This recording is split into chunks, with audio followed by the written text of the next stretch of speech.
Ooh, that's a good one. That is. Here we're looking into Washtuna Coulee, and we're seeing one of the great gravel pits look at that gravel pit is into a great gravel bar that's deposited on the floor of this coulee. This is one of the flood channels. I would have loved to have gotten down into that gravel pit, but it was just a quick stop here. Like you said, an establishment shot. Yeah, Washtuna Coulee, that's looking the other direction. Yeah, no, Washtuna Coulee is not one of the big ones, but it's still grand and impressive in its own right. Water is flowing towards us in this particular scene, and you can see that there's actually erosion up on the far hills, and then the downcutting, you can see there's an inner channel. And look, right there on the inside of the meanders, you come along this, you can actually look, there's some ripples there. Go down to the main channel, Brad, with your cursor. And up, right there. Right there, you can see there's a giant point bar there with ripples on it. And so this was the original valley of the Palouse River that got captured. Yeah, here we go. There's the group. And a little explanation, yeah. Next stop here in Devil's Canyon.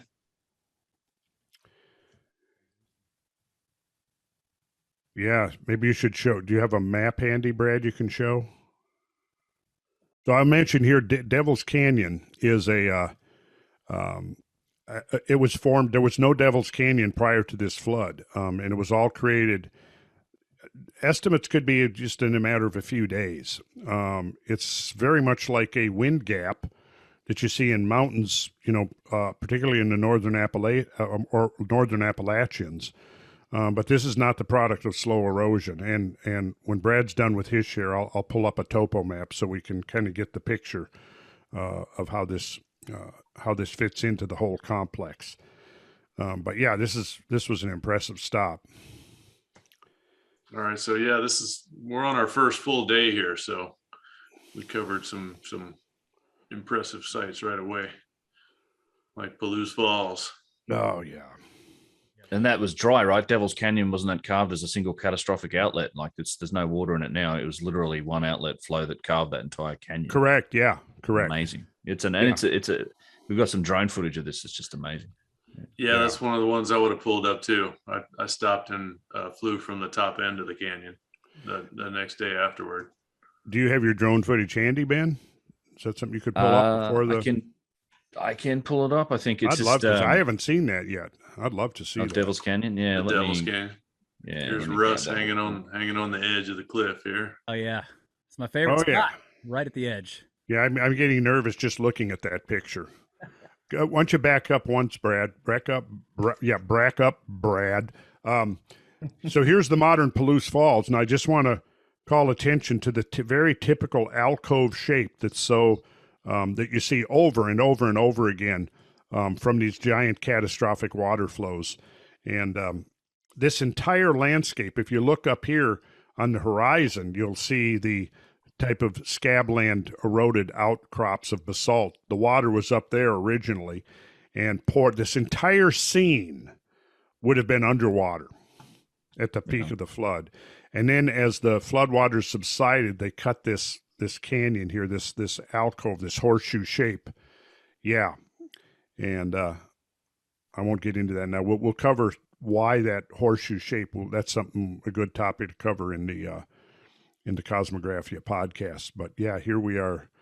This was the hike out to the edge of the top of the falls. So this is the canyon above the cataract. Above the cataract, yeah.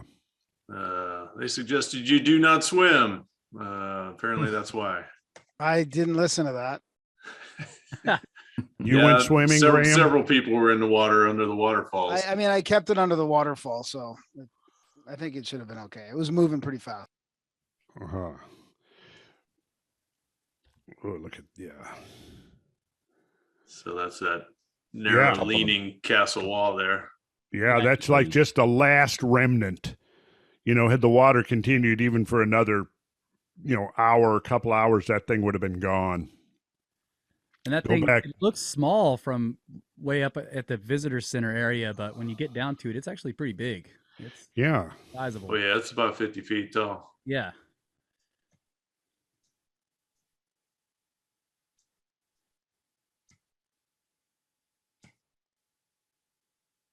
Yeah, you Look get a at better Kyle and idea of the Bruce and scale of it Sol. there.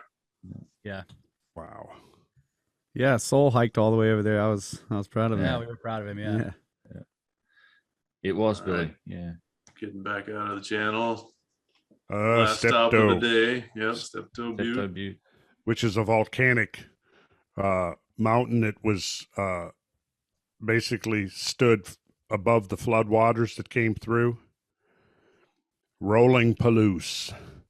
The Rolling Palouse. Yeah, that's a beautiful photo, Brad. Great one. That's good. Couple birds in there.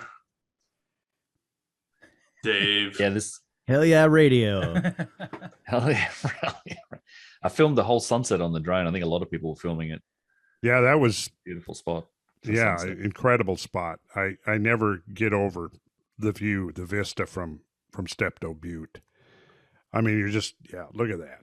God, Watching and the earth turn.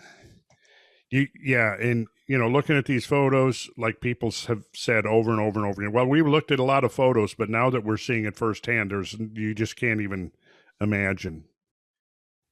Right.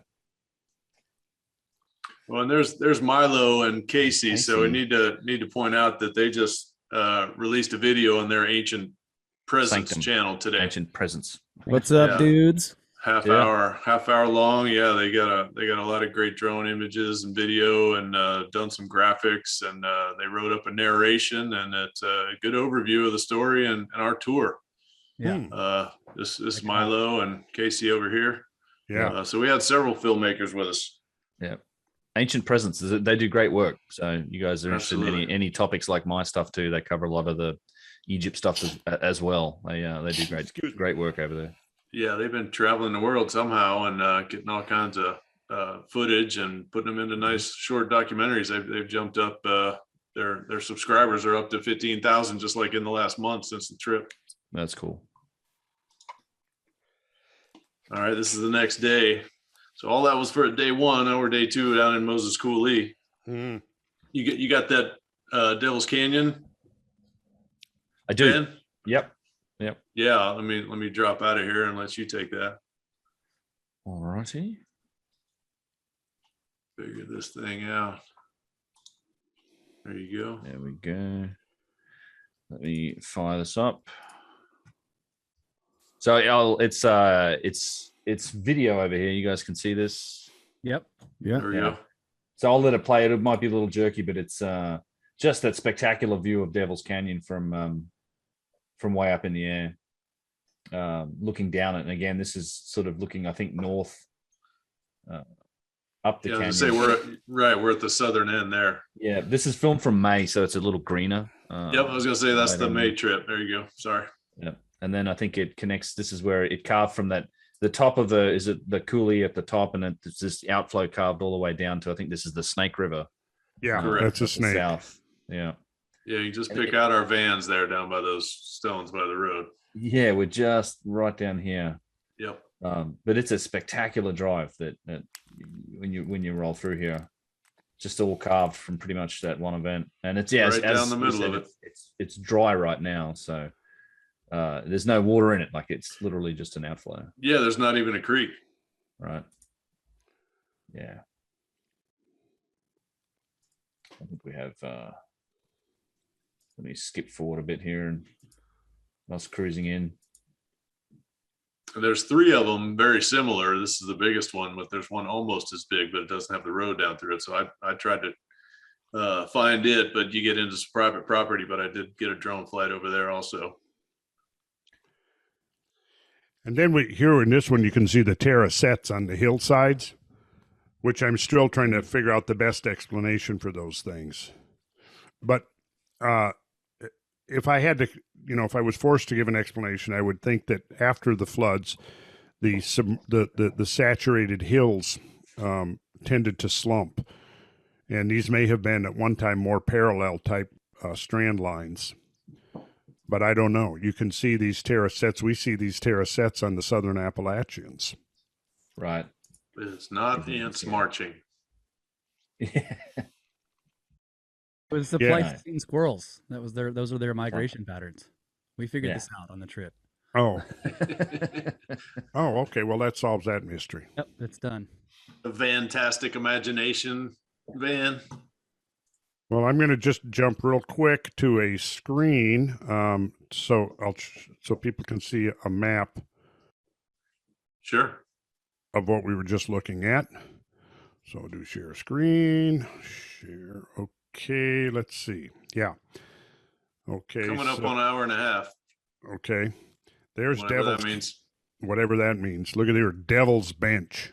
Yeah, normally we're doing this for like 4 hours on a Monday night. So check this out. So this is Devil's Canyon. So what happened here, just briefly, is that you have the Palouse River. Here's the Palouse River coming in up here from the northeast.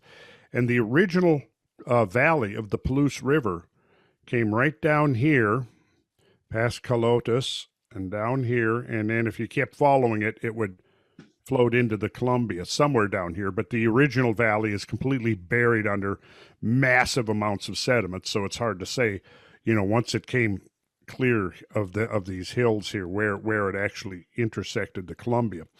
But what happened here, this tremendous amount of water came from the north. And if I jump over here to the satellite, you can see the pathway. The dark here is showing the channels of the water flowing down. And here you can see the Palouse River.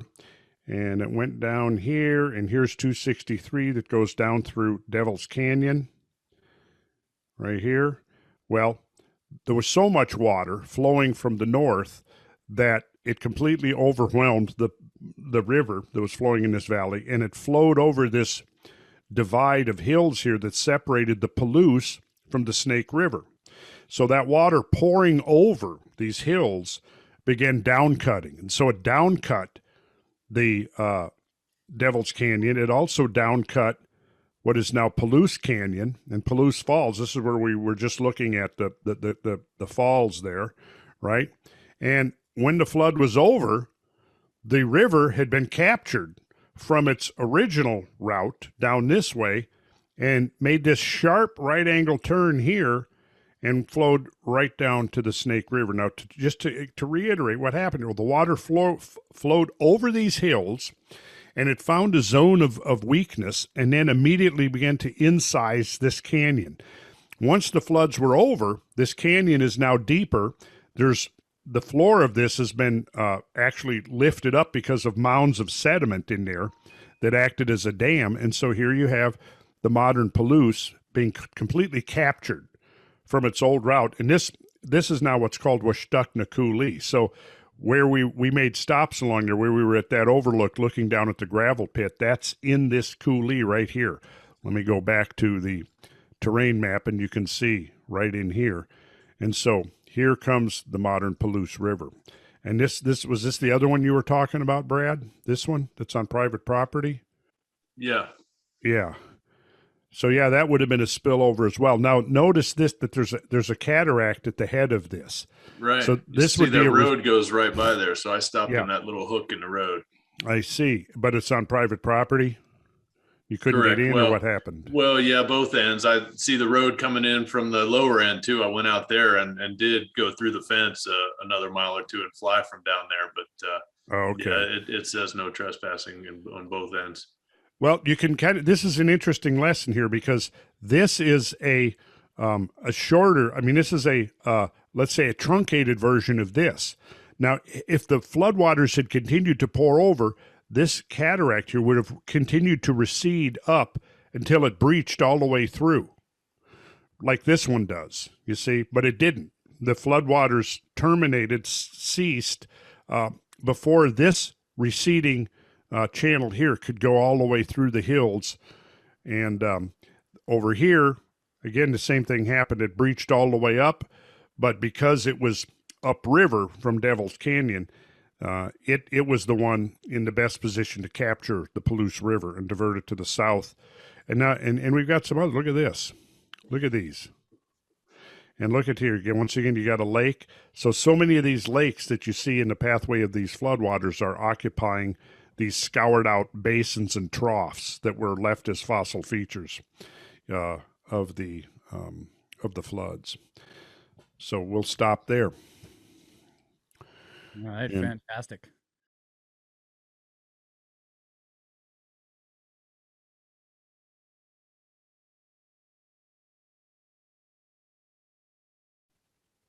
So that would count as like, that would be the end of the last one and the beginning of the next one? I think we could say that.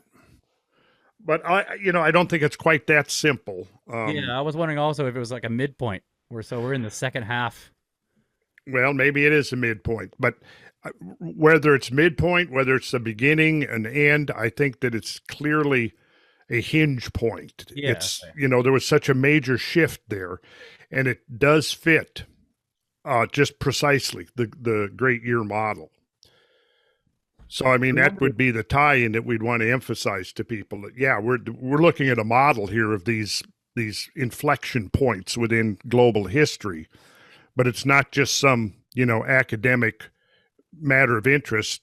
There is a real world consequence, and here it is. Yeah. We're looking at it right here. You think it's possible that those Terra sets are another sort of exhibit of the same type of pulsing that created the Well, yeah, you can see them down there on the hillsides, like up there at about 1 o'clock in that right upper right-hand corner. But can you almost just see the water, sloshing over the hills there? Yeah. Because the water is moving. It's not settled enough to form, horizontal strand lines. But then I would also think that, obviously this, in the aftermath of this flooding, these hills would have been super saturated with water. We need to walk through that train tunnel next time we I go know, there. I was looking at Hell that. yeah. I know, yeah. Take some time and just like park there, hike down in there, and walk through that tunnel and look at the. I wonder if they used gunite in there though. Yeah, They probably did probably. What would they use the gunite for? to seal the Seal inside walls, of the seal walls the and walls. ceiling. Yeah, Oh, okay. But we wouldn't actually get a look at any actual Geology fucking in there, yeah. material. So there's a butte there on the upland. There's a butte. And we're kind of we're seeing Washtuckna Coulee there, aren't we? Yep.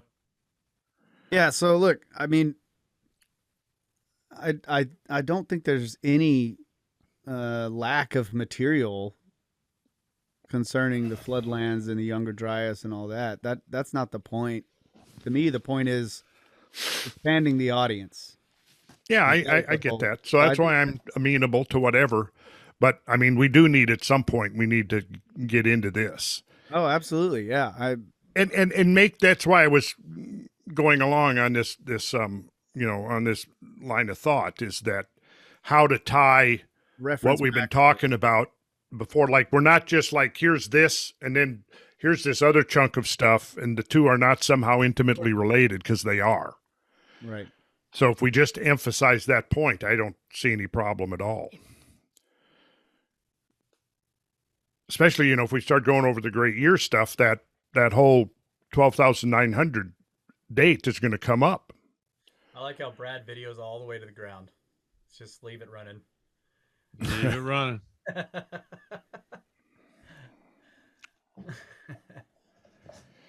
Right from the beginning. Right from the start. Yep. So where is this, Brad? Devil's Canyon, One of them. Washington.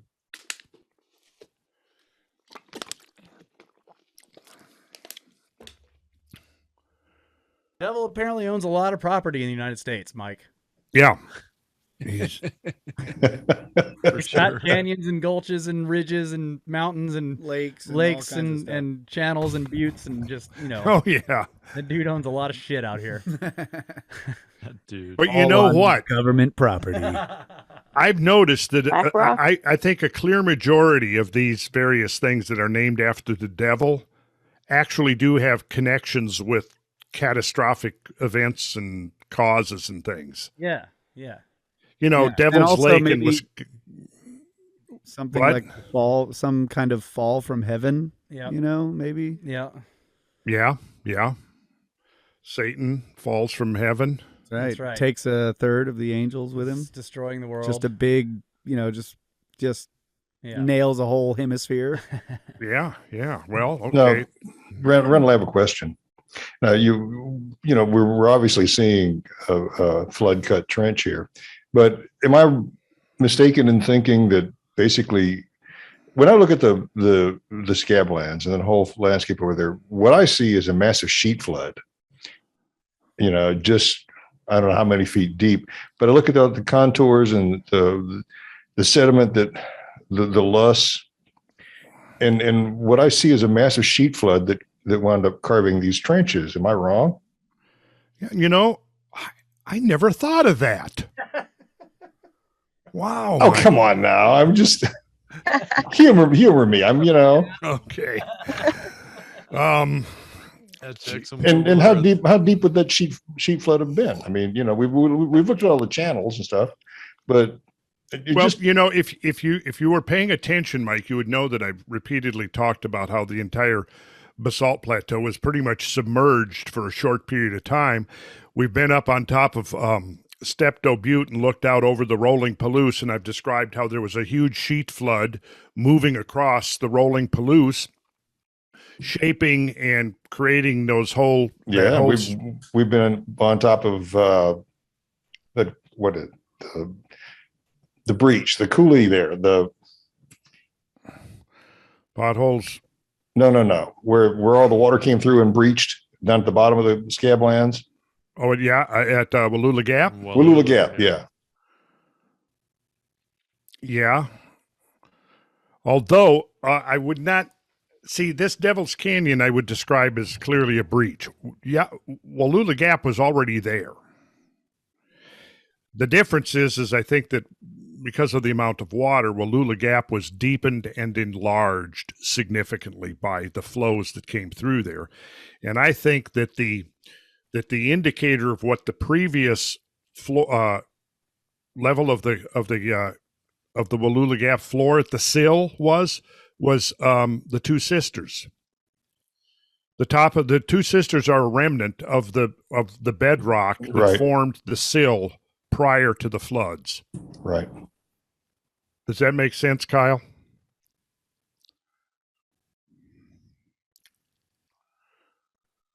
Yes, it makes sense. Okay, well, I know it does, even though I don't know what you said. Just because I know you, Randall.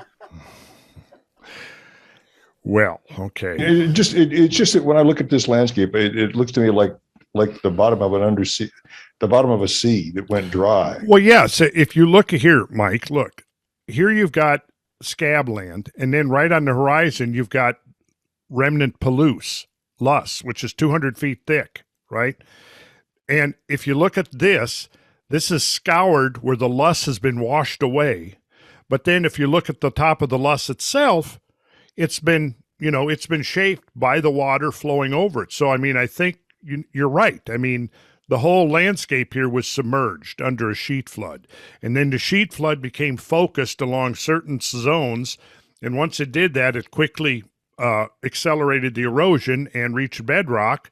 And you can see, like right here, perfect example, when you look at Devil's Canyon here, initially you would have had water flowing fairly shallow, maybe 100 to 200 feet deep, over the whole landscape, or the whole width of the landscape that you're seeing in this image.